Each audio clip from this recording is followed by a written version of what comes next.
युवा साक्षी news network के खास कार्यक्रम शौर्य पथ में आप सभी का स्वागत है।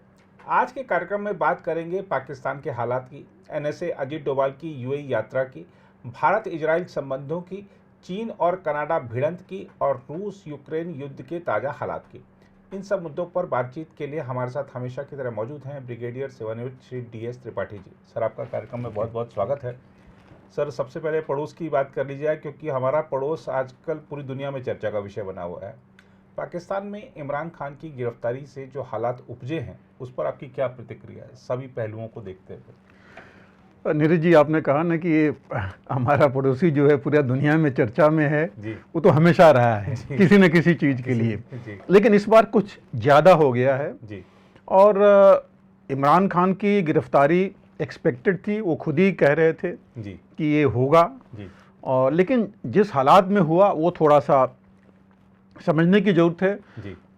ऐसा नहीं है कि बहुत पॉपुलर थे इमरान खान, लेकिन अब हो गए हैं जी। इस जो मौजूदा हालात है उस समय जिस हालात में वो उनकी सरकार गई थी, हम सबको पता है। वो कोशिश कर रहे थे कि इलेक्शंस हो जाएं जी। उस समय 1 साल पहले इलेक्शंस हो जाएं और दोबारा जो है वो जीत सकें, लेकिन उसको उनकी हालात हम लोगों को पता है कि कैसे रोक दिया गया और इलेक्शंस नहीं हुए उनको, बल्कि बाहर हो करके और शहबाज शरीफ आ गए थे इसमें। और कहा यह गया कि ये सारा कुछ जो है आर्मी की वजह से, क्योंकि जैसे पहले हम लोग कहते आए हैं कि पाकिस्तान पूरा आर्मी अल्लाह और अमेरिका पर चलता था, अमेरिका थोड़ा पीछे हो गया तो आर्मी अल्लाह उसी के ऊपर है। लेकिन मौजूदा हालात आप थोड़ा सा हमें देखना पड़ेगा कि जो इमरान खान हटे तो उन्होंने सारी जिम्मेदारी आर्मी के ऊपर दी जी। उन्होंने कहा कि ये पूरा नाम भी लिया उन्होंने, खास करके जो फैजल सीर मुनीर हैं जो उनके ISI के हैं, जिनका उन्होंने डाला कि इन्होंने जो है यही ऐसा है वो कर रहे हैं, उन्हीं की वजह से सब हुआ है और आर्मी ने ऐसा किया है। हालांकि बाजवा से उनके संबंध बल्कि ठीक हो रहे थे जी। और उनका स्टेटमेंट भी आया है कि बाजवा ने ये भी कहा था कि इंडिया के साथ संबंध सुधारे जाएं जी। लेकिन कुछ ऐसा फैक्शन था, घड़ा था इस आर्मी के अंदर जो इनको नहीं चाहता था जी। क्योंकि ये आर्मी को कमज़ोर करके और सिविल पावर जो है ऊपर ला रहे थे इमरान खान अपनी, और जो आर्मी को नहीं अच्छा लग रहा था। तो ये चीज़ थी जिसके परिप्रेक्ष्य में हुआ। उसके बाद जो हालात हुए, जनता त्रस्त हो गई, क्योंकि आप देख रहे हैं क्या हालत है वहाँ, इन्फ्लेशन का कितना बुरा हाल है जी। जो रोज़मर्रा की चीज़ें, मतलब आटा दाल चावल नसीब नहीं हो रहा है लोगों को। इन्फ्लेशन का हाल ये है कि $1 300 रुपये के बराबर हो गया वहाँ पर जी। और बाकी तो हम जानते हैं कि 200-400 रुपये किलो, 300 रुपये किलो दूध और बाकी सब्जियाँ आती है, मतलब बहुत ज़्यादा ही हो गया था, जनता भी त्रस्त हो गई थी जी। ये एक बैकग्राउंड था। बट इस चीज़ की इस हालात में है कि सबसे ज़्यादा जो था, इमरान बहुत मुखर हो गए थे सेना के विरुद्ध में जी। और इस मुखर होने का मतलब यह था कि पाकिस्तान की सेना तो कभी नहीं चाहती थी कि इस तरह कोई, और लाहौर रैली में उन्होंने काफ़ी कुछ कहा भी था, बहुत कुछ कहा था उन्होंने, बहुत कुछ कहा था, 2 लोगों का नाम भी लिया था जी। और सेना ने यहाँ तक कह दिया था, अल्टीमेटम दे दिया था कि वो अगर ऐसे बदनाम करेंगे तो ये अच्छा नहीं होगा, यहाँ तक की बात आ गई थी। तो ये उसी की प्रतिक्रिया थी।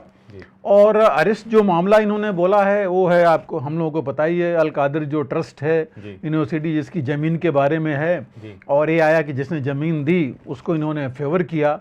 और जो कहा जा रहा है उसमें है कि तकरीबन 250 या $240 मिलियन का नुकसान हुआ है देश को, कहा यह जा रहा है, जिसके ऊपर इन्होंने इनको अरेस्ट किया। और इमरान खान का कहना है कि 145 केस इनके अगेंस्ट लगाए गए हैं।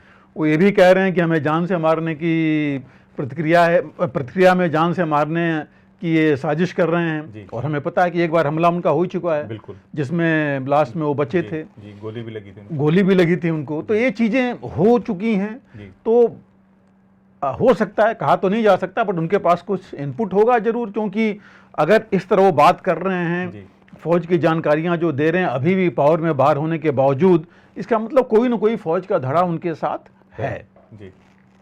तो इस वजह में उनकी अरेस्ट हुई। लेकिन सबसे मेन चीज है कि ये देखिए अरेस्ट हुई कहाँ। कोर्ट के अंदर अरेस्ट होती है, जो कि नॉर्मली होती नहीं है। डेमोक्रेटिक कंट्रीज में ये नहीं होता है। अरेस्ट किया किसने? पैरामिलिट्री फोर्स ने, रेंजर्स ने, जबकि पुलिस ने अरेस्ट करना चाहिए। कॉन्स्टिट्यूशनली उनके यहाँ भी यही है कि पुलिस अरेस्ट करेगी।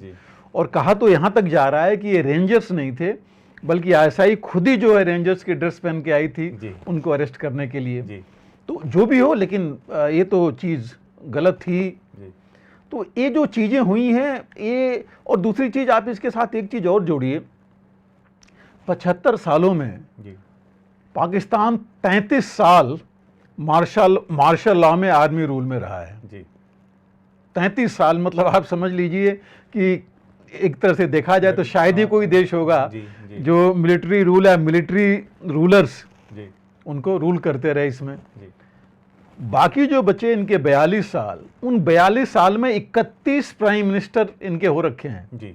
31 प्राइम मिनिस्टर, जो कि 13 दिन से लेकर के 4 साल तक टेन्योर रहा। कोई प्राइम मिनिस्टर अपना टेन्योर पूरा नहीं कर पाया है।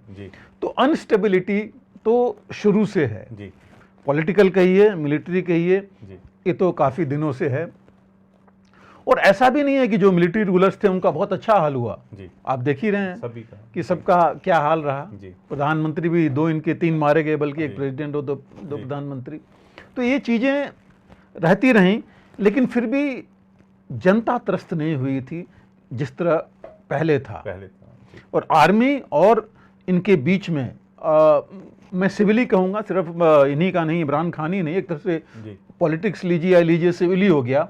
ये जो आपस की राइवलरी कहिए या जो विश्वास खत्म हुआ, ये पहले नहीं था।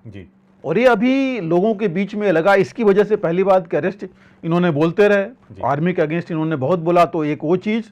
और दूसरी चीज़ कि जो हालात हैं उन पर उन्होंने कहा कि तो आर्मी ही, उसी की वजह से हमारी ये हालात हो रही है हर जगह। और जब ये इनको अरेस्ट किया उसके बाद देखिए कि इन्होंने, किसी ने सोचा नहीं था कि ये कंडीशन होगी जिस तरह हुआ। क्या इसमें जज, जनता और जनरल तीनों आ गए। लेकिन जजेस ने तो अपना जो भी फैसला दिया, आपने देखिए सुप्रीम कोर्ट ने जो इनका, पहले दिन तो हाई कोर्ट ने बोला कि जायज है, लीगल है इनका अरेस्ट। सुप्रीम कोर्ट ने बोला कि इलीगल है, और 2 बिंदुओं पर बोला उन्होंने, 2 पॉइंट पर। पहला कि कोर्ट परिसर से कैसे उन्होंने अरेस्ट किया, और पुलिस की जगह पैरामिलिट्री ने कैसे अरेस्ट किया, और जो उन्होंने बाकी भी चीजें दी जो कि अलग हैं, बट 2 मेन मुद्दे थे जिसमें उन्होंने कहा कि ये इलीगल है अरेस्ट। उन्होंने ये नहीं कहा कि चार्ज जो है इनके अगेंस्ट वो जो है इलीगल है, बट अरेस्ट इलीगल है। उन्होंने आज वैसे भी पेशी उनकी आज चली रही होगी जब इस समय। तो ये जो चीजें आई, और उनको जब उससे पहले देखिए शहबाज शरीफ 2 दिन तो वहीं रहे, लंदन में रहे। कोई और होता तो सीधा वापस आया होता अपने देश में हालात देखने के लिए। कहा यह जा रहा है कि गवर्नमेंट तो नहीं बोल रही है, लोग कह रहे हैं कि 50 के आसपास लोगों की डेथ हो चुकी है, मौत, 1000 से ऊपर अरेस्ट हुए हैं इसके अंदर। और आप देखिए कि कितना डैमेज कितना हुआ प्रॉपर्टी से लेकर के। और फौज में पहली बार ये हुआ कि जनता पूरी घुस गई। सोचिए आप GHQ में, आप जो है बन्ना कैंप है इनका, क्वेटा देखिए, पेशावर देखिए, लाहौर देखिए, सब जगह जनता चली गई। एयरफोर्स देखिए इनका, जो वहाँ पर जा कर के प्लेन जला दिया, फाइटर प्लेन को लोगों ने जला दिया। बाहर गाड़ियाँ इतनी जला दी इन्होंने, जबकि टैंक्स तक भी इन्होंने बाहर किया। इन्होंने पंजाब और खैबर पख्तूनख्वा को तो पूरा आर्मी के हवाले कर दिया लॉ एंड ऑर्डर रिस्टोर करने के लिए। तब भी जो है लोग नहीं रुके। तो बहुत ज़्यादा आक्रोश लोगों में दिखाई पड़ा। कोर कमांडर का घर देखिए आप, हमने इतना देखा। और ये इस वजह से भी था कि फौज भी क्लियरली 2 भाग में हो गई है। जो न्यूज आ रही थी उसमें तो बड़ा क्लियर था कि 9 में से 3 कोर कमांडर तो बिल्कुल ही इसके पक्ष में नहीं थे, इनके अरेस्ट के या बाकी चीज़ें करने में।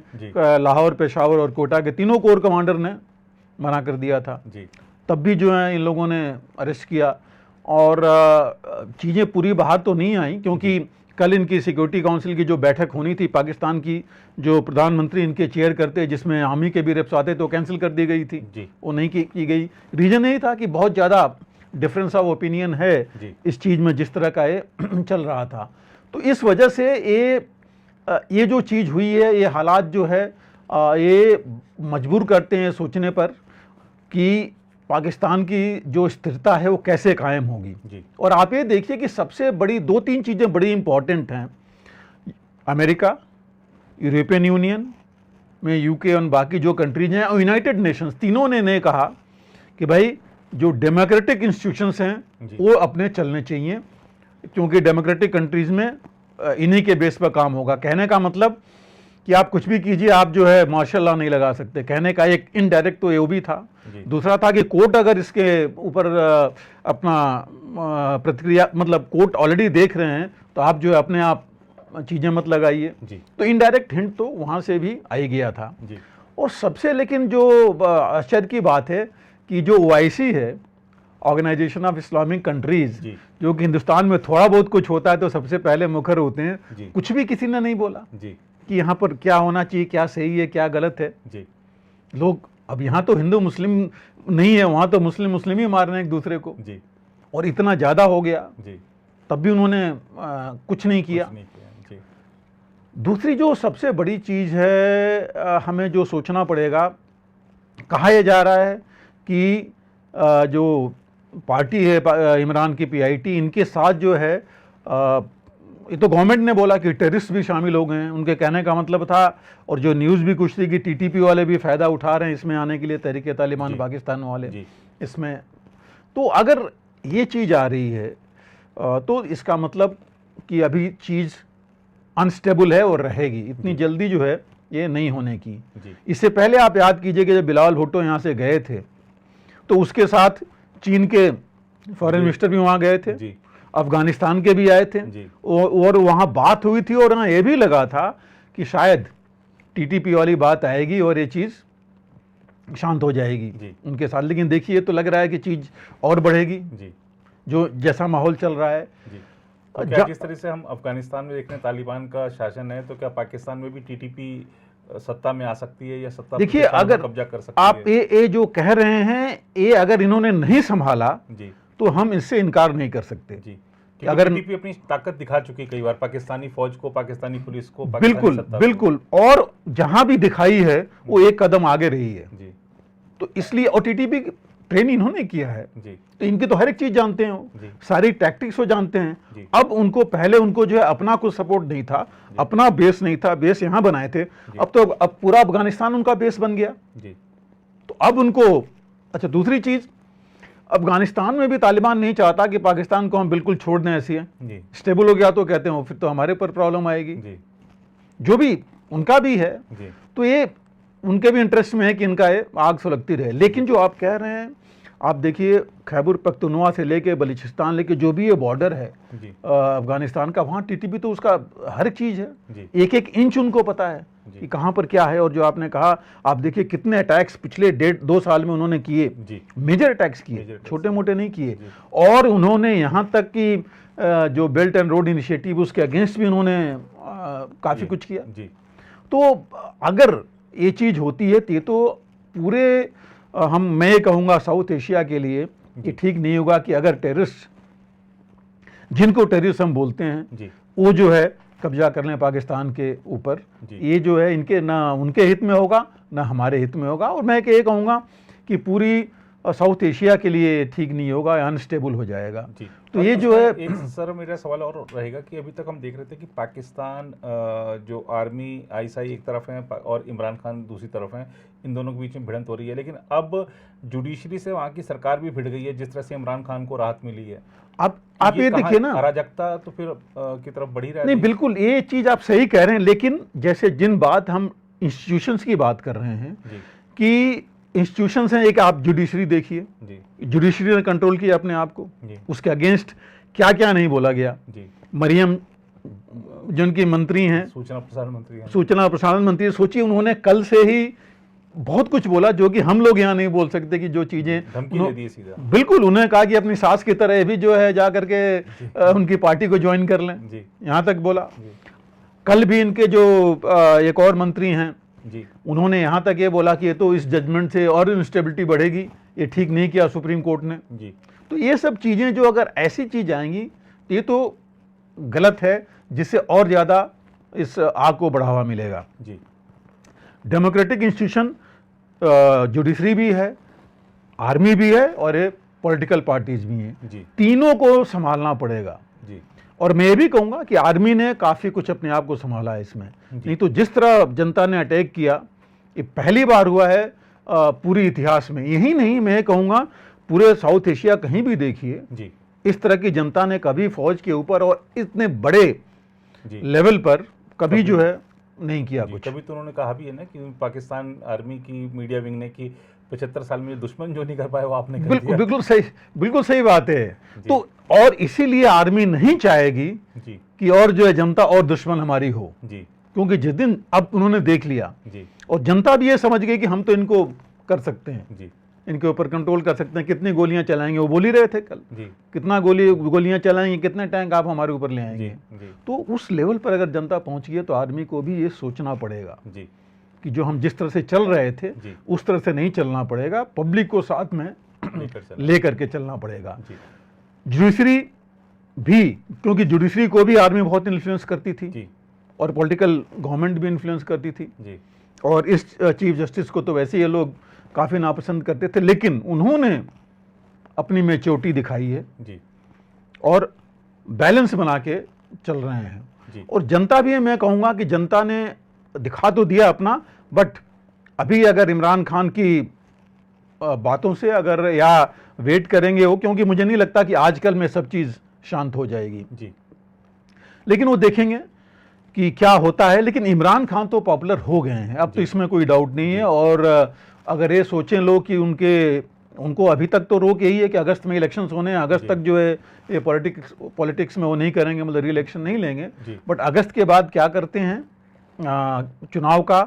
और एक और चीज़ देखिए, इसमें एक और मेन मुद्दा था पंजाब में पंजाब में चुनाव का ऑर्डर सुप्रीम कोर्ट ने दे दिया था, लेकिन गवर्नमेंट नहीं कर रही थी, आर्मी नहीं कर रही थी, दोनों मिलकर के वहाँ वो चल रहा था। वो भी एक पॉइंट था इसमें, एक मुद्दा था।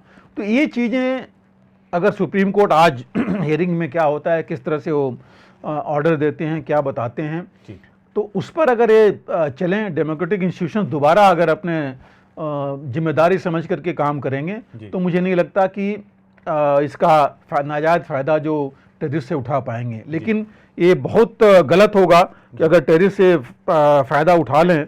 और जब आप सर बात टेररिस्ट की करें तो मैं एक छोटा सा सवाल इसी से जुड़ा, हालात से जुड़ा इसलिए ये भी है, आप ख़ासतौर पे कश्मीर में सीमाई क्षेत्रों में काफ़ी समय तक आपने सेवाएं दी हैं, तो अगर वहाँ पर इस तरीके के हालात हैं तो हमको आतंकवाद को लेकर कितना सतर्क रहना है या हमको क्या खतरा संभावित हो सकता है? नीरज जी, अगर आप याद कीजिए कि पाकिस्तान का उन्होंने एक तरीका बहुत पहले से रखा है कि जब इंटरनल डिस्टर्बेंस हो तो कुछ न कुछ बॉर्डर पर कर दो, जिससे कि हम जो है बोलेंगे कि तो हिंदुस्तान कर रहा है और अब हमें एकजुट होकर इसका जवाब देना है। ये इन्होंने शुरू से, आप देखिए हमेशा जब भी इनकी डिस्टर्बेंस हुई है, सबसे पहली चीज इन्होंने ये किया है कि कुछ न कुछ ऐसी चीज बॉर्डर पर कर दो। और चूंकि अब क्रेडिबिलिटी डाउन होगी आर्मी की, तो ये आपने जो कहा ये बहुत जरूरी है कि हम अपने borders, not only borders, internal situation को भी हम ऐसे मॉनिटर करके रखें, क्योंकि वो जरूर कुछ न कुछ ऐसा करना चाहेंगे जिससे जनता को अपनी तरफ लेना चाहेंगे, ये दिखा करके कि हमारे बॉर्डर्स पर और हमारे अंदर कि हम हैं तो आप सुरक्षित हो। बिल्कुल जी। और ये वो कहेंगे कि ये तो हिंदुस्तान कर रहा है जी, क्योंकि एक वो है और दूसरी तरफ अगर टीटीपी है तो उन्हीं को ले सकते हैं कि है, इस तरह ये कर सकते हैं जी। लेकिन टीटीपी का है कि देखिए टीटीपी भी आखिर में यही लोग ले आए, बाद में उसके अगेंस्ट हुए वो, पर टीटीपी के भी इन्होंने काफ़ी लोगों को मारा है जी। तकरीबन देखा जाए तो पिछले 6-7 सालों में, 2 साल से तो कम है, जब से ये एक्टिव ज़्यादा हो गए हैं टीटीपी और जब से तालिबान वहाँ चलेंगे, उससे पहले करीब मुझे याद है 280 या 90 की स्ट्रेंथ थी जो मारे गए थे उनके लोग, उनके मेन लीडर्स मारे गए हैं टीटीपी के, आर्मी ने वो किया है। तो आग कहीं ना कहीं तो सुलग रही थी, तो उसको इन्होंने तीनों ने मिल करके काबू करना बहुत जरूरी है। बट हमारे लिए ये बहुत जरूरी है कि हम अपने बॉर्डर्स को पूरा सुरक्षित रखें, इंटरनल मैकेनिज्म भी इतना सुरक्षित करके रखें कि ऐसी चीज ना हो। और जैसे हम पहले भी थे, अभी भी रहते हैं कि हम पाकिस्तान के जनता के तो साथ ही हैं। उनका दुख दर्द देखा जाए तो हमारा दुख दर्द है। जनता तो वहां भी, आपको पता ही है कि पिछले 1 साल में जनता क्या कह रही है कि हम क्यों अलग हुए, हम क्यों जो है वहां से बाहर हुए। और अभी भी वो कह रहे हैं, वो तो वहां खुद अलग होने की बात कर रहे हैं, अपने दादाजी को कोस रहे हैं लोग वहां पे क्यों। बिल्कुल बिल्कुल। और मैं एक चीज और याद दिलाना चाहूंगा आपको जी, कि देखिए मैं एक बार पहले जिक्र किया था कि स्टीफन कोहिन हम सब जानते हैं, उन्होंने किताब लिखी थी पाकिस्तान के ऊपर, 1985 की किताब है। और उसमें एक जगह वो कहते हैं कि आगे चल के, उन्होंने कहा आगे चल के, वो एक किताब चूँकि सारी हर एक चीज़ को परिप्रेक्ष्य में लेकर रखा गया था, और इसके उस समय अफगानिस्तान में भी सिचुएशन अनस्टेबल थी, तो उन्होंने कहा कि आगे चल के पाकिस्तान खुद का ही दुश्मन बन जाएगा। उन्होंने भी कहा कि इस्लाम के नाम पर बनने हैं, कट्टर इस्लाम होंगे, लेकिन ये इस्लाम ही इनको जो है बर्बाद करेगा, क्योंकि शिया सुन्नी से लेकर के और कट्टर इस्लाम के नाम पर जब ये चले हैं तो हुआ क्या है, जितना और पीछे ही होते गए हैं। तो वो, और उन्होंने ये भी कहा है, ये भी अंदेशा जताई कि अगर ऐसे चलता रहा, पाकिस्तान ने नहीं संभाला अपने आप को, तो 71 फिर से दोहराया जा सकता है। तो वो चीज भी है अभी। और अभी आप देखिए खैबर पख्तूनख्वा और बलूचिस्तान में क्या है हालत आज की। उन्होंने देखा कि ये तो जनता जो है जब कंट्रोल कर सकती है फौज के ऊपर, बाकियों पर तो हम जनता तो हम भी हैं। तो ये चीज जो है ये अब आगे बढ़ेगी, रुकेगी नहीं। लेकिन फिर भी मैं एक चीज कहूंगा, अनस्टेबल पाकिस्तान हमारे हित में नहीं है। पाकिस्तान जो है, जो उसमें स्थायित्व रहेगी, तभी हमारे लिए ठीक रहेगा और उनके जनता के लिए ठीक रहेगा, जिसको हम चाहते हैं कि जनता उनकी भी सुरक्षित रहे, सुखी रहे। जी बिल्कुल। और इससे थोड़ा सा सर बाहर चलेंगे, बात करेंगे एनएसए अजीत डोभाल की सऊदी अरब यात्रा की। इस यात्रा का आप क्या रणनीतिक महत्व देखते हैं? क्या कोई रेल लिंक वगैरह भी बनने जा रहा है, जैसे कि खबरें हमने पढ़ी? नीरज जी देखिए, सऊदी अरब देखें, यूनाइटेड अरब एमिरेट्स और सब, ईरान, तीनों को मैं कहूँगा पिछले, और इस दौरान शायद एनएसए, यूएस के एनएसए से भी मुलाकात। बिल्कुल बिल्कुल। आप देखिए इन कंट्रीज का, मिडिल ईस्ट जो ये कंट्रीज हैं, 2 सालों में बहुत ज़्यादा महत्व बढ़ गया है जी। खास करके रशिया यूक्रेन लड़ाई के बाद जब ये वर्ल्ड ऑर्डर चेंज हो रहा है, उसमें इनका महत्व पहली बार बहुत ज़्यादा हुआ है। और ख़ास करके जब चीन यूनाइटेड अरब एमिरेट्स में जा करके उसने उनके और ईरान के बीच में जब समझौता करा दिया, तो और ज़्यादा बढ़ गया। और आपको पता है कि अभी तक ये माना जाता था कि ईरान तो चलिए कट्टरता थी, कट्टर दुश्मन था अमेरिका के साथ, लेकिन यूएई जो है हमेशा उनके साथ रहा है, अमेरिका के साथ रहा है। और हमारे साथ तो अच्छे रिश्ते रहे हैं तीनों के, बल्कि मैं कहूँगा ईरान, यूएई और सऊदी के, तीनों के। बिकॉज यूएई और सऊदी में तो आपको पता है दोनों जगह मंदिर बन गए थे हमारे फॉरेन मिनिस्टर, और उन लोगों के लोग आते रहे, बातचीत होती रही है। और यूएई ने तो बल्कि $20 बिलियन इन्वेस्ट करने के लिए भी हमारे यहाँ प्रपोजल ऑलरेडी उनका है जी। तो ये सब चीज़ें चल रही थी। लेकिन ये जो विजिट्स हैं, आप देखिए इससे पहले उन्होंने यूएई गए थे, अभी सऊदी अरेबिया में, और यहाँ पर तो इन्होंने ये ब्लिंकन भी आए थे जी, और इनके भी वो थे, एनएसए थे जी, वहाँ प्रिंस से भी मुलाकात हुई इनकी। और ये 4 लोग मिले हैं, चारों एनएसए मिले हैं वहाँ पर जी। और कहा यह जा रहा है कि एक सेकंड क्वाड बन गया है जी, जी। सेकंड क्वाड मीटिंग वहाँ पर हो रही है जी। और इसमें एक चीज़ और देखिए, थोड़ा मैं ऐड करूँ कि I2U2 इजराइल, इंडिया, यूएसए और यूएई, ये भी एक पहले से चल रहा है वहाँ पर। ये जो है मुझे जो मेन चीज़ ये है कि जो बेल्ट एंड रोड इनिशिएटिव है चाइना का, उसको काउंटर करना बहुत ज़रूरी है सभी को, अमेरिका को भी और हमें भी जी। ये ज़रूरी है कि हम जो है इन कंट्रीज़ के साथ हमारा ट्रेड और बढ़े जी। और एक सुरक्षित हमें रास्ता मिले, क्योंकि अभी जो इधर का है, ये अगर बेल्ट और रोड इनिशिएटिव हो गया तो फिर सब कुछ चला जाएगा जी। चीन के साथ, जिससे हमें हमारी सुरक्षा पर असर पड़ेगा, क्योंकि कंट्रोल वहाँ हो जाएगा। तो अभी जो इन्होंने बनाया है वो साउथ एशिया से लेकर के अरब कंट्रीज से होते हुए अमेरिका तक ये रोल, रेड और सी लिंक बनाना चाहते हैं, जिससे कि जितने कंट्रीज हैं इस बीच में, तकरीबन 13 से 15 कंट्रीज हैं मिला करके, जिनके साथ जिनके थ्रू ये जाएगी, और ये आगे जा करके एक ऐसे मेजर इनिशिएटिव हो जो अफ्रीका तक जो है एक्सटेंड हो बाद में, लेकिन ये पहले यहाँ से ये अमेरिका तक रहे और जो ये कंट्रीज हैं इनका फ़ायदा हो। एक चीज़ और इसमें है कि देखिए, अभी तक लोगों के या इन कंट्रीज के दिमाग में आ गया था कि अमेरिका हमसे फ़ायदा ले रहा है, बट हमारे लिए कुछ नहीं कर रहा है। बेल्ट और रोड इनिशिएटिव में चीन ने ये किया था कि भाई हम लगा के आपके फ़ायदे के लिए काम कर रहे हैं, हमारा भी होगा, आपका भी, आपसे भी आपको भी फ़ायदा होगा। ये चीज़ अब उन्होंने किया है।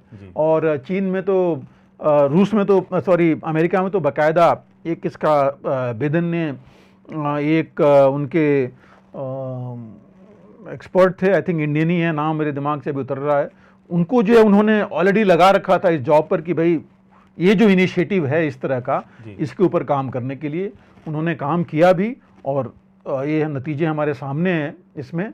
लेकिन इसमें एक दो चीज़ें और हैं कि इसके साथ अभी इजराइल का अभी नाम इसमें नहीं आया है, वो अलग है, लेकिन बाद में इजराइल भी शायद इस इनिशिएटिव में जुड़ जाएगा, क्योंकि अगर उनके साथ यूएई के साथ रिश्ते उसके ठीक ही हैं, बहरीन, मतलब 4-5 कंट्री के साथ तो अच्छे रिश्ते हो ही गए हैं, तो आगे चल के अगर ये बनते हैं रिश्ते तो वो भी इसका फ़ायदा उठा सकता है। लेकिन ईरान कैसे वो देखेगा, वो एक चीज़ है जो देखने वाली बात है। हो सकता है कि हम रूल आउट नहीं कर सकते वर्ल्ड लेवल पर नेगोशिएशंस में, वो भी बात जो हो जाए आगे चल करके, जब सिया सुन्नी वाली यूएई और ईरान में हो सकती है, तो हो सकता है इजराइल में भी फ़लस्तीन वाली मामला कुछ सुलझे, उसके आगे बढ़ें। लेकिन एक चीज़ और जो इसके अंदर इम्पॉर्टेंट है वो है कि आप देखिए, फरवरी मार्च में डोवल की विजिट हुई हैं 3-4 यूएई से लेकर के यहाँ पर, और इजराइल वाले भी, उनके भी आए हैं, आगे हम बात करेंगे उनकी, देखेंगे। और इसके बाद जो लगातार 2-3 समिट मीटिंग्स हैं प्रधानमंत्री मोदी की, अमेरिका से स्टेट विजिट पहली बार है, G7 में उन्होंने जाना है, और उसके बीच में एक और विजिट उनकी है, जहाँ पर लगभग तीनों जगह में वो बिडेन से मिलने वाले हैं। तो मेन इसके अंदर जो मैं कहूँगा पुश या मेन जो खिलाड़ी हो तो अमेरिका ही है। और इनको सबसे बड़ा फ़ायदा ये है कि हमारी जो एक्सपर्टाइज़ है हिंदुस्तान की रेलवे में, वो एक्सपर्टाइज़ मिल जाएगी, और बाकी जो इनका अमेरिका का एयर ऑन बाकी उसका है, वो रूट लेकर के, और इसको हम ये जो प्रोजेक्ट है काफ़ी आगे बढ़ सकता है, और इनके लिए काफ़ी फ़ायदेमंद होगा। जी बिल्कुल। और जैसा आपने कहा कि सर इजराइल पे बात करेंगे, तो इजराइल पर ही अगला प्रश्न है। भारत और इजराइल के जो संबंध हैं उसको खैर नवीनता लगातार मिल रही है। हाल ही में उनके विदेश मंत्री भी आए थे, तो दोनों देशों के संबंधों को आप वर्तमान में किस स्थिति में देखते हैं? जी, ये जो इजराइल का हमारे साथ संबंध है, ये तो मतलब काफ़ी लेवल एक ऐसे लेवल पर आ गए हैं जहाँ से नीचे तो जा ही नहीं सकते। कितना मजबूत हो सकते हैं उन्हीं पर हमें सोच सकते हैं। हालांकि एक, जैसे हम अभी बात कर रहे थे पिछले उसमें, बैलेंस बनाना हमें ज़रूरी है भारत को, हिंदुस्तान को, क्योंकि अरब कंट्री से हमारे अच्छे रिश्ते हैं, थोड़े से खटास है इजराइल के अरब कंट्रीज़ के साथ। सारे अरब कंट्रीज नहीं, उनके साथ रिश्ते बन भी रहे हैं, लेकिन सीरिया देखिए, ईरान देखिए, उनके साथ थोड़ा सा इनका है, लेबनान के साथ जो है। और वो भी है किस लिए, जो इजराइल फ़लस्तीन प्रॉब्लम है, बिल्कुल फ़लस्तीनी प्रॉब्लम से ही है। अगर वो चीज़ किसी लेवल पर आ करके उसका कुछ मसला, कुछ हल निकल सकता है, तो मेरे ख्याल से वो संबंध काफ़ी अच्छे हो सकते हैं वहाँ पर। तो वो जो एक चीज़ है जिसमें भारत भी एक अच्छा भूमिका निभा सकता है अपने संबंधों की वजह से। दूसरी चीज़, इजराइल से हमारे संबंध जब से शुरू हुए तब से बहुत अच्छे हो गए हैं, ये हम अच्छी तरह जानते हैं। यहाँ तक मैं एक ही एग्जांपल दूं कि मेरे ख्याल से 1992 में हमारा जो उनके साथ ट्रेड था वो समथिंग लाइक 90-92 मिलियन डॉलर्स था। 2022 में 7.6 बिलियन डॉलर हो गया है ट्रेड इजराइल और हमारा। तो आप सोचिए कितनी बड़ी चीज़ है जी। तो कितना दोनों के लिए। दूसरी बात, जो सबसे ज़्यादा हमारा इंगेजमेंट रहा है वो रहा है एग्रीकल्चर में। उनके साथ उनसे बहुत फ़ायदा हुआ है। इनफैक्ट आज नहीं, ये 20-25 साल 30 साल पहले भी देखिए आप, डेजर्ट्स की टेक्नोलॉजी उनसे लेकर के हमने अपने डेजर्ट्स को कितना हरा भरा बना दिया जी। राजस्थान में उनसे ही हमने काफ़ी कुछ लिया था टेक्नोलॉजी। उसके अलावा जो बाकी एग्रीकल्चरल ग्रीन रिवॉल्यूशन और जो हम कह रहे हैं न्यू ग्रीन रिवॉल्यूशन के लिए, उसमें बहुत फ़र्क पड़ा। डिफेंस टाइज हमारे इतनी ज़्यादा आगे बढ़ी हैं और मेक इन इंडिया में भी वो हमारे साथ मदद करना चाहते हैं। हालांकि मैं ऐसा नहीं कहूँगा कि वो सिर्फ हमारे लिए कर रहे हैं, उनका भी इंटरेस्ट है जी। उनका अगर ट्रेड बढ़ा है तो उनको भी फ़ायदा हो रहा है जी। तो ये दोनों के लिए है। अब जो इनकी विजिट थी, इनकी भी काफ़ी विजिट्स हुई। आप देखिए अभी अप्रैल में इनके इकोनॉमी मिनिस्टर थे, वो आए थे यहाँ पर। अभी फॉरेन मिनिस्टर इनके आए, हालांकि 3 दिन के लिए थे, 8 को आए थे, लेकिन उनको नेक्स्ट डे जाना पड़ा। प्राइम मिनिस्टर से मिले और एक इनका जो इंटरनेशनल कोऑपरेशन काउंसिल है, ट्रेड काउंसिल है, इकोनॉमिक काउंसिल है इजराइल की, उनकी मीटिंग थी, वहाँ अटेंड करके। और चूँकि वहाँ के हालात, स्टेट खुद के देश के हालात उनके थोड़े प्रोटेस्ट वगैरह चल रहे हैं, प्लस उन्होंने इजराइल ने फायरिंग की उसी दिन फ़लस्तीन में, जहाँ 11 लोग मर गए थे। तो उस हालत की वजह से उनको जल्दी जाना पड़ा। लेकिन जाने से पहले उन्होंने बड़ा क्लियरली बोला कि और ज़्यादा ऊंचाई पर रिलेशंस को ले जाना चाहते हैं जो हमारे उनके साथ हैं। और इनकी जो विजिट है, एक उसमें भी देखना चाहिए कि ये 2 लोग आए और इसके बाद इससे पहले हमारे फॉरेन मिनिस्टर भी इजराइल गए थे। और अभी इस साल के अंत तक या उससे पहले ही इनके जो प्राइम मिनिस्टर हैं नेतन्याहू, वो भी विजिट करेंगे हिंदुस्तान को जी। तो ऐसी चीज़ों के लिए एक जब बेस बनाना ज़रूरी है कि आगे की चीज़ों के लिए, तो इसलिए जो है ये बहुत ज़रूरी है। 2 चीज़ें और, एक तो हम लोग बात कर चुके हैं I2 U2 की, इजराइल, इंडिया, अमेरिका और UAE। वो प्रोजेक्ट हम लोग बात किए, वो चल ही रहा है जी। वो आगे बढ़ेगा और उसी मुझे ये भी लग रहा है कि उसकी वजह से इजराइल के संबंध भी सुधरेंगे अरब कंट्रीज़ के साथ जी।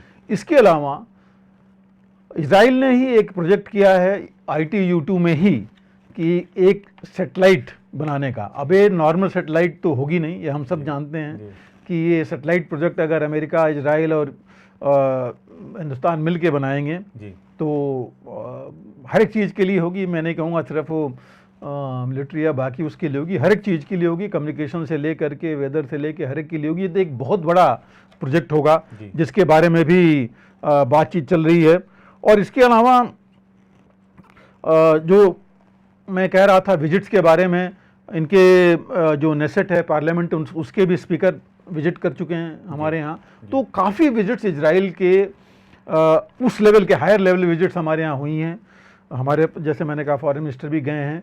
तो ये प्रोजेक्ट्स हैं जो कि जिनके ऊपर खास करके रिन्यूएबल एनर्जी है, क्लीन एनर्जी है, एग्रीकल्चर जिसके बारे में हम काफ़ी कर रहे हैं और वो कर रहे हैं, उसकी उनके वजह से भी काफ़ी चीज़ें हमारे इन्वायरमेंट देख करके तो उसमें भी फ़र्क आएगा। डिफेंस में कोऑपरेशन की काफ़ी संभावनाएं वो तलाश चुके हैं ऑलरेडी। मे भी जब नेतन्याहू आएँ तो कुछ चीज़ें हमारे यहाँ साइन हो एग्रीमेंट्स, जिससे कि मेक इन इंडिया में अभी वो लगभग ये हो गया है कि मेक इन इंडिया में खास करके हम उनकी तरफ से जो ज़्यादा हम यूज़ कर रहे थे, उनकी UAV हम ज़्यादा यूज़ कर रहे थे, अनआर्म्ड व्हीकल जो ये व्हीकल्स थी वो, या ड्रोन्स के मामले में, तो वो चीज़ें हैं। प्लस कुछ उनकी मिसाइल्स हैं जो हमने ऑलरेडी आयरन डोम और उसकी बात कर चुके हैं, जो कि एक बहुत बड़ी चीज़ है अगेंस्ट रॉकेट्स, वो हमें ज़रूरत है।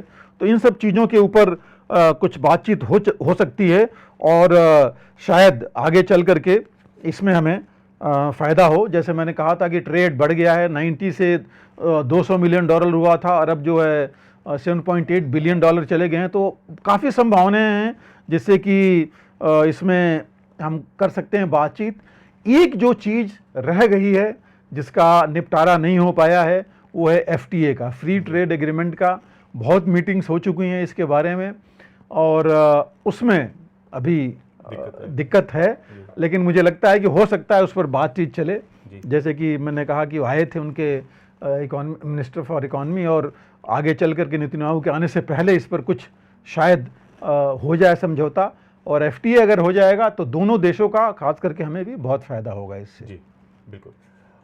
चीन की बात करते हैं सर। चीन वैसे तो आजकल शांति प्रस्ताव के प्रिंट आउट लेके अलग अलग देशों में घूम रहा है, लेकिन कनाडा से उसके संबंध खराब हो गए हैं। ये कनाडा और चीन के संबंधों में क्यों खिंचाव आ गया, क्यों भिड़े में आजकल?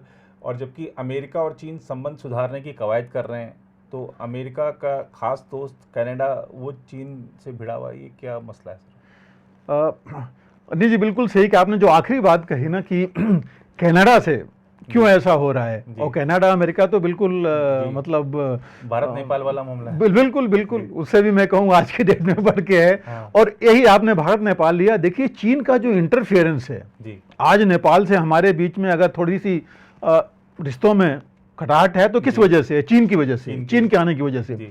और चीन यही काम कर रहा था कनाडा में भी, वहां भी वो अपने ग्रुप्स बना रहा था। वो जो है कुछ एक दो लोग थे चाइनीज ओरिजिन के जी, और कुछ वहाँ के लोग थे जिनको इसने मिला करके, और ये चाह रहा था कि ये चाइनीज एजेंडा वहाँ ले करके उनके पार्लियामेंट और बाकी जगह चलें जी। और उनके एक सेनेटर थे इनके अपोजिशन पार्टी के कनाडा में जी, जिनको जो है चीन उनको काफ़ी बदनाम कर रहा था। हालांकि वो चीन के अगेंस्ट हैं, चीन के विरुद्ध बोलते हैं, तो उनको जो है काफ़ी कुछ बोल रहा था। और इनके एक डिप्लोमेट थे टाओ वेई चीन के जी, जो कि इसमें काफ़ी आगे थे। तो मना करने के बावजूद जब इनकी हरकत नहीं रुकी, उस समय इन्होंने कनाडा ने उनको डिसीजन लिया एक्सपेल करने का जी। और उसके कवायद में उन्होंने जो है चीन ने इनके एक डिप्लोमेट को वहाँ से बर्खास्त किया, जो हम अपने यहाँ देखते रहते थे पाकिस्तान और अपने साथ। लेकिन मुख्य ये चीज़ थी, सबसे बड़ी चीज़ यही थी कि उनका इंटरफेरेंस ज़्यादा हो रहा था चीन का, और वो उस लेवल पर पहुँचना चाहता था कि इनके पॉलिसीज़ को, इनके जो पार्लियामेंट में जा करके वहाँ पर जो है ये वो चीज़ें कही जा सकती। जस्टिन ट्रूडो का जो पीएम है उनका बयान देख रहा था, वो कहते कि चुनाव को भी प्रभावित करने को। बिल्कुल बिल्कुल, आगे वही थे।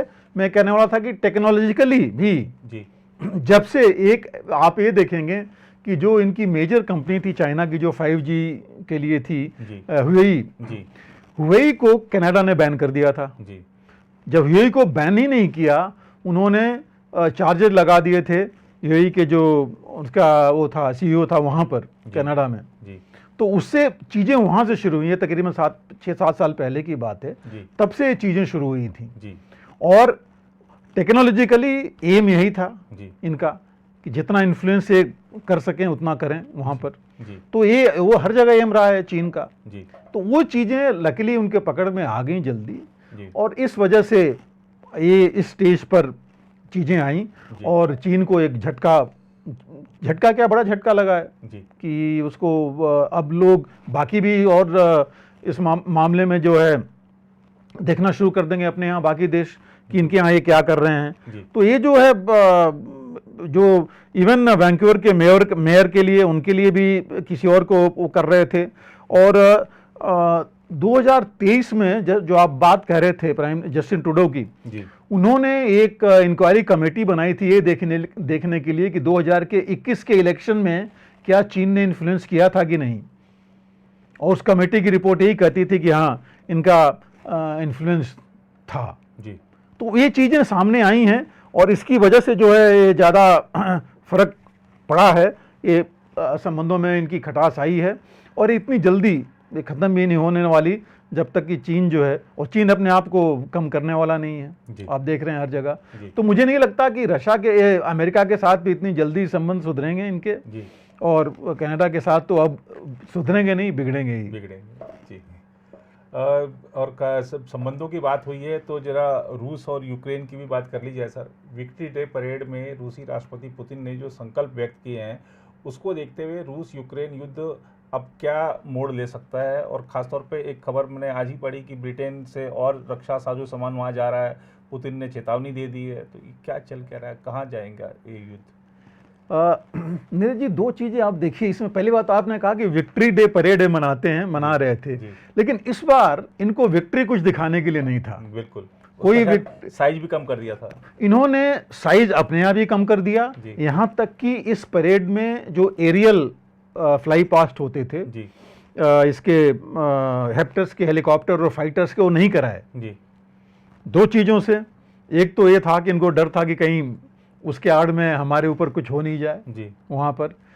इसका मतलब कि रूस खुद लग रहा है उसको कि वहाँ तक इन्फ्लुएंस हो रखा है जी नाटो और बाकी लोगों का जी। अगर डर है तो इसका मतलब यही है जी। 26 लोकेशंस में, तकरीबन 9 इनके जो प्रांत हैं उनके 26 लोकेशन में उन्होंने इस बार परेड कैंसिल की नहीं की जी। तो उस लेवल पर नहीं था। और जैसा मैंने कहा कि विक्ट्री डे में कोई विक्ट्री दिखाने के लिए है नहीं, बखमुत में कुछ हो नहीं रहा है जी। वहीं के वहीं पड़े हैं। बल्कि न्यूज़ ये आ रही है कि 2 किलोमीटर यूक्रेन और आगे बढ़ गया है। बिल्कुल। कितना सही है गलत है वो तो बाद में आएगा। इनके जो वैगनर ग्रुप है वहाँ पर, वो उसका हेड ने अलग अल्टीमेटम दे दिया कि इनकी जो फौज है, रूसी फौज, हमको कोऑपरेट नहीं कर रही है, हमको आर्म्स अम्युनिशन नहीं दे रही है।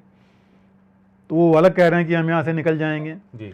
तो और बखमुत 11 महीने हो गए, इतनी बड़ी चीज़ नहीं, इतना बड़ा क्रिटिकल जगह नहीं है वो, लेकिन 11 महीने में वहाँ कुछ नहीं हो पाया है जी। तो ये चीज़ें हैं जो कि अब थोड़ी सोचने पर मजबूर करती हैं। लगा तो ये था कि पुतिन जो है और आक्रामक होंगे। जब से क्रेमलिन पर अटैक हो गया था उन्होंने किया भी। यूक्रेन के आपने देखा 5-6 शहरों पर एक साथ ही बहुत ज़्यादा ड्रोन्स और उन्होंने मिसाइलें दागी इंफ्रास्ट्रक्चर पर। हाँ, एक चीज़ ज़रूर है, एक नया मोड़ ये आ गया है इसमें कि पहले ये एनर्जी सेक्टर्स पर ज़्यादा करते थे, इनके यूक्रेन के एनर्जी सेक्टर्स पर उनको तबाह करो कि एनर्जी नहीं मिले। अब इन्होंने इंफ्रास्ट्रक्चर और जो लॉजिस्टिक्स है वहाँ पर ज़्यादा अटैक करना शुरू कर दिया है जी, कि वो उसको रोका जाए। हालांकि इनको अगर ये करना था तो पहले करना चाहिए था, लेकिन वो नहीं कर पाए। दूसरी जो एक चीज़ और है कि अब करीब 2 महीनों से न्यूज़ आ रही है कि यूक्रेन काउंटर ऑफेंसिव करेगा जी। यूक्रेन सामान ले रहा है, यूक्रेन कहता है अभी भी हम काउंटर ऑफेंसिव करेंगे, लेकिन हम तैयार नहीं है अभी जी। आर्म्स अम्युनिशन वो ले रहे हैं। आर्म्स अम्युनिशन का जहाँ तक है, दे तो रहे हैं नाटो कंट्रीज, बट जितना ये चाहते हैं उतना इनको नहीं मिल रहा है। जेलेंस्की कई जगह जाके मांग करके आ गए हैं, कई जगह नाराज होके भी आ गए जी। हेलसिंकी गए थे, वहाँ नाराज होके आ गए क्योंकि जितना ये मांग रहे थे उनको मिल नहीं रहा था जी। कि और जो आ भी रहा है उसमें बड़ा क्लियर उस पर आ रहा है कि आप इसका इस्तेमाल यूक्रेन बॉर्डर्स पर करेंगे जी, बाहर नहीं करेंगे जी। रूस के अंदर एक ये भी उसके साथ आ रही है लिखित चीज, कंडीशन आ रही है। तो ये सब चीज़ें हैं जो कि प्रॉब्लम तो हैं दोनों जगह पर, लेकिन आगे है क्या एक्चुअली। आप देखिए कंट्रोल, जैसे मैंने एक बार पहले भी कहा था, कंट्रोल जेलेंस्की के हाथ में तो है नहीं लड़ाई की, ये कंट्रोल नाटो या अमेरिका के ही हाथ में है। वही देख करके इस पर चल रहे हैं। इनका स्टेटमेंट देखिए बिडेन का पिछले साल का या नाटो का भी, सबने यही बोला है कि will support them as long as it takes, मतलब जब तक ये चलेगा तब तक करेंगे। वो ये नहीं कह रहे हैं कि हम खत्म कराएंगे जी। किसी ने ये नहीं बोला कि हम युद्ध को खत्म कराना चाहते हैं जी। वो कहते हैं जब तक चलेगा हम चलाएंगे, सपोर्ट करेंगे। मतलब एक तरफ से, दूसरी तरफ से सोचिए तो नहीं चाहते हैं कि जल्दी खत्म भी हो, जब तक चले चलाते रहिए। क्यों? उनका एम ये है कि रूस को कमजोर करें, कि जितना हम चलता रहेगा उतना जो है ये रूस के इकोनॉमिक जो हमने सैंक्शंस किए हैं उस पर असर आएगा और रूस को हम नीचे हो जाएगा। हालांकि मुझे वो नज़र नहीं आता दिख रहा है जी। क्योंकि रूस में कोई खास इकोनॉमी में फ़र्क नहीं आई है। ऐसा नहीं हुआ है कि रूबल बिल्कुल नीचे चला गया, ऐसा नहीं हुआ कि उसको जैसे बाकी देशों में हुआ कि खाने पीने का मोहताज हो गया। बल्कि मैं कल की रिपोर्ट देख रहा था कि ये जो एक्सपोर्ट्स हो रहे थे यूरोपियन यूनियन और इनसे रशिया को, वो थोड़े सिर्फ कम हुए हैं, लेकिन फिर भी $4.6 बिलियन पर मंथ हो रहे हैं जी। मैंने भी एक रिपोर्ट पढ़ी सर कि वहाँ पर जो अगर किसी को आईफोन लेना है तो वो अभी भी उपलब्ध है, और बल्कि यूरोप से कम दाम पर उपलब्ध है, बिल्कुल, और जो विदेशी ब्रांड पहनते थे, खरीदते थे, वो सब उपलब्ध हैं, कम रेट पे उपलब्ध हैं। और इसका जो एनर्जी की बात जिस पर इन्होंने सैंक्शन लगाया था वो एनर्जी जो है अभी भी जा रही है, और उसी यूरोपियन कंट्रीज को जा रही है जी, उन्हीं को जा रही है जी। चेंज ये हुआ है, नुकसान मैं ये कहूंगा नाटो और यूरोप की हुआ है, क्योंकि पहले सारा जो एनर्जी का ट्रांसपोर्टेशन होता था जी, वो जो है इनकी, ये तो सारा कंट्रोल करते थे नाटो, यूरोपियन यूनियन, मैं कहूंगा अमेरिका, सारे जो ये टैंकर्स थे इनके होते थे जी, और उन्हें में ये आते थे। अब उसने अपने टैंकर शो कर लिए हैं जी, कुछ जो है लैंड रूट से करना शुरू कर दिया है रूस ने जी, और हम भी उसमें हैं, हमारे यहाँ भी आ रहा है और हमारे यहाँ से रिफाइन होकर के यूरोप में जा रहा है जी।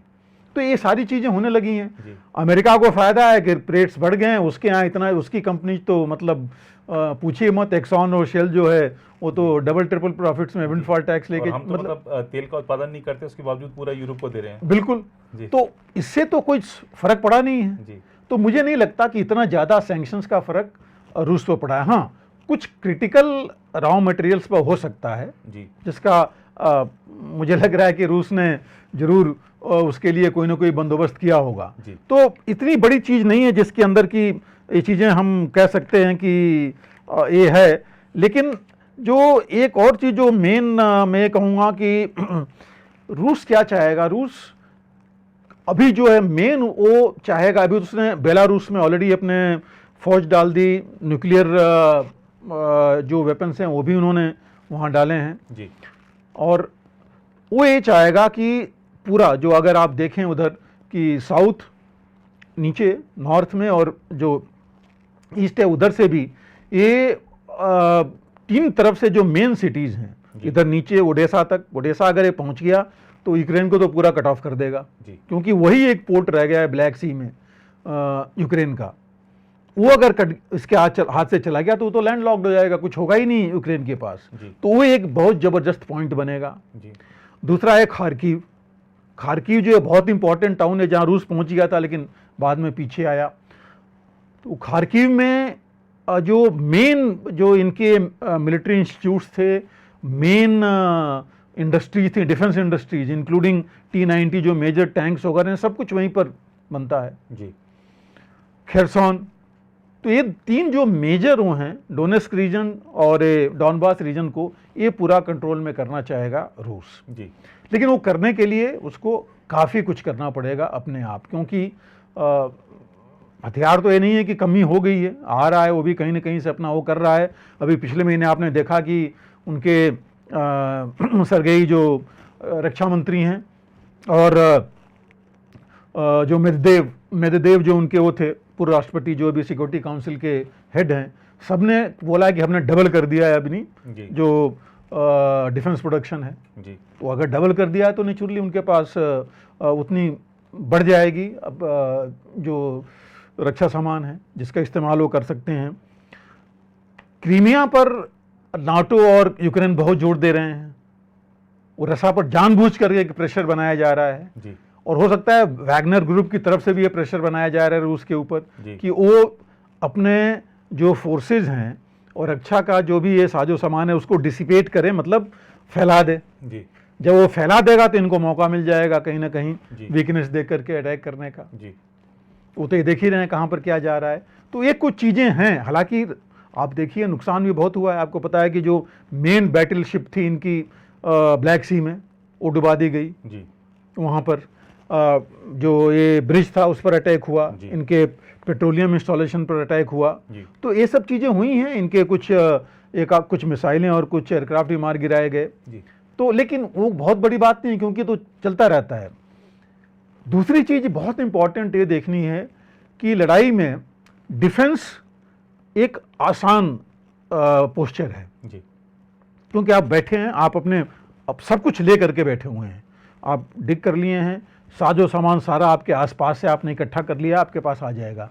लेकिन जब ऑफेंसिव में आप जाते हैं वो थोड़ा मुश्किल है, क्योंकि वहाँ जाना, फिर आपका जो लॉजिस्टिक्स है वो सामान आना, क्योंकि खर्च हो रहा है लेकिन तुरंत आपके पास कुछ नहीं है। आप क्योंकि आगे बढ़ रहे हैं तो आप ज़्यादा वल्नरेबल हैं, दुश्मन कहीं से भी आपके ऊपर आकर के हमला कर सकता है जी। तो और दूसरी चीज़ ये कही जाती है कि जो अटैक में अगर आप करने जाते हैं तो कम से कम 1:6 का रेशियो रखिए। पहले 3-4 बोला जाता था, 3-4 भी उसमें है, क्योंकि इतनी ज़्यादा हथियार और गोला बारूद हो गए आप कर सकते हैं, बट फिर भी वो चाहिए।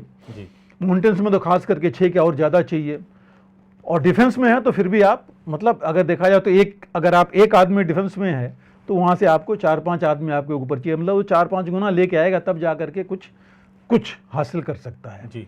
तो ये एक चीज़ बहुत है, इसके लिए ही यूक्रेन को भी, अगर यूक्रेन ने अगर अटैक करना है तो उसको अपनी क्षमता तो बढ़ानी पड़ेगी, मैन पावर से लेके बाकी सब कुछ जी। अब यूक्रेन की हालत देखिए आप, जो हम लोग बात कर रहे हैं कि यूक्रेन की है क्या, अभी 4 करोड़ में से 2 करोड़ तो इधर उधर ही हैं, 1 करोड़ बाहर निकल गए, 1 करोड़ डिस्प्लेस्ड हैं, इतने लोग मरे भी हैं इनके, तो बहुत उनके पास ही मैन पावर बहुत ज़्यादा नहीं है जी। ट्रेनिंग बाहर दिया जा रहा है, ट्रेनिंग का भी फर्क पड़ता है, लेकिन उनकी मैन पावर भी कम है। रूस का मैं कहूँगा मैन पावर की कमी नहीं है, क्योंकि उसके पास तो आदमी है, भले मरे हैं जो भी है, लेकिन आदमियों की कमी नहीं है। तो एक ये चीज़ है जो कि उसमें ये चल सकती है। दूसरी जो मेन चीज़ है साइबर अटैक, जो टेक्नोलॉजी में मैं जाऊँगा, स्पेस अटैक, साइबर अटैक, इसका बहुत ज़्यादा नुकसान होगा, और ये दोनों इस्तेमाल करेंगे उसमें जी।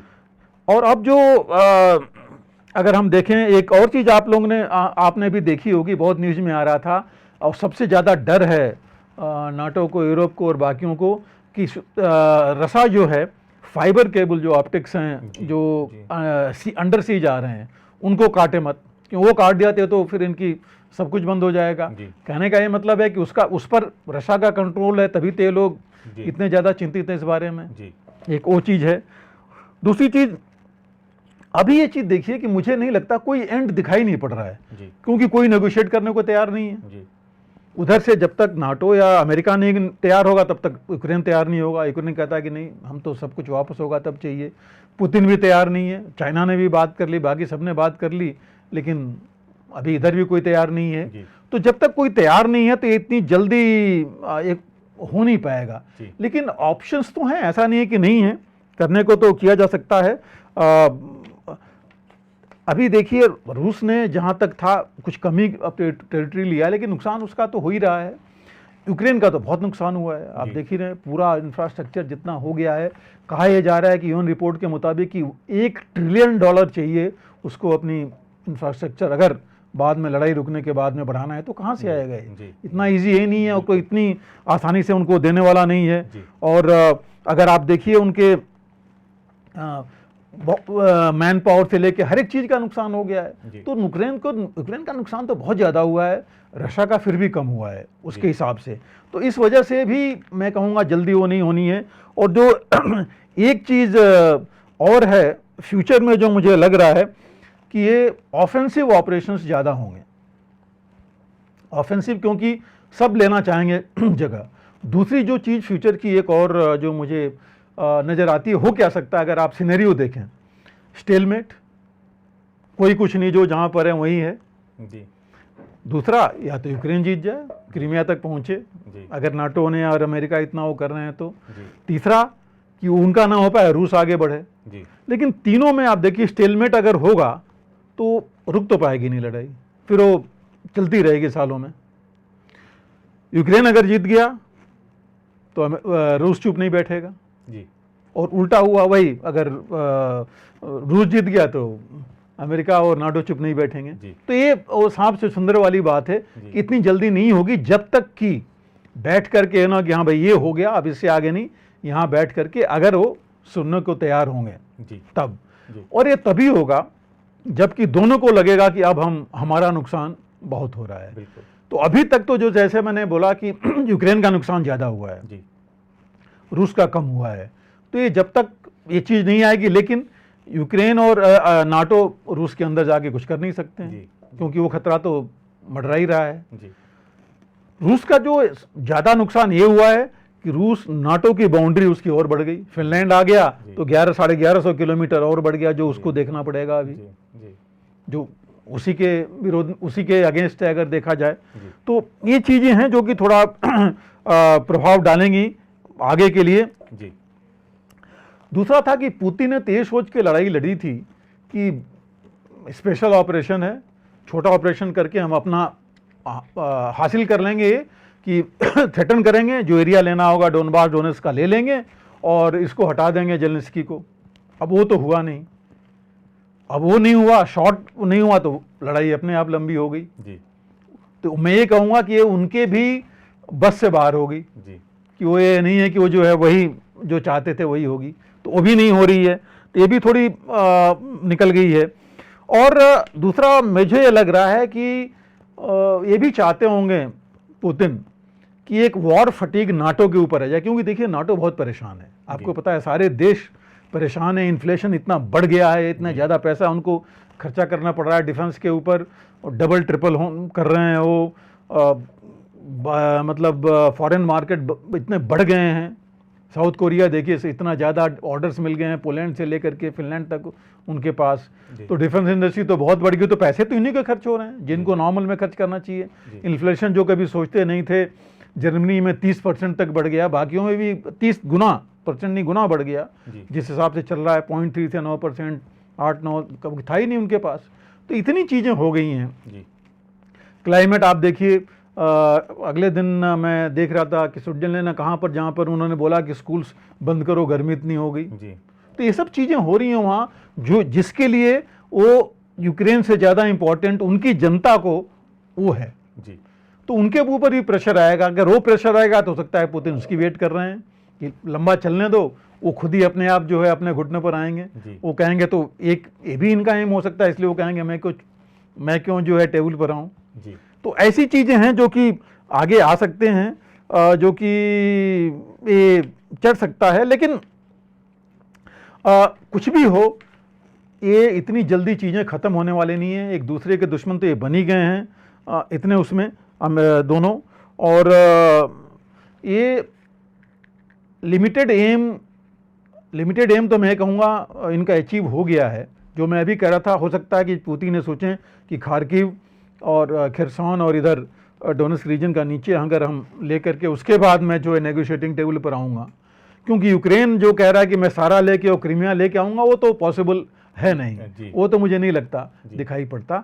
लेकिन इस पर अगर बात बन सकती है, और अगर बाकी देशों का, अगर जैसे चीन है या हिंदुस्तान है, टर्की था बीच में, बाकी लोगों से बात बने, और फ्रांस के राष्ट्रपति गए थे मैक्रों वहाँ पर जी। उसी तरह अगर और जर्मनी और बाकी भी उधर अगर जाते हैं चीन में, और चीन में जा करके हो सकता है वो लोग वहाँ कुछ ऐसी ग्रुपिंग बनाएं, या कुछ ऐसी चीज़ हो कि बिडेन और इनकी मुलाकात हो जी, पुतिन की, तभी बात बन सकती है। अदरवाइज जो है मुझे नहीं लगता कि इतनी जल्दी ये चीज़ ख़त्म होगी जी।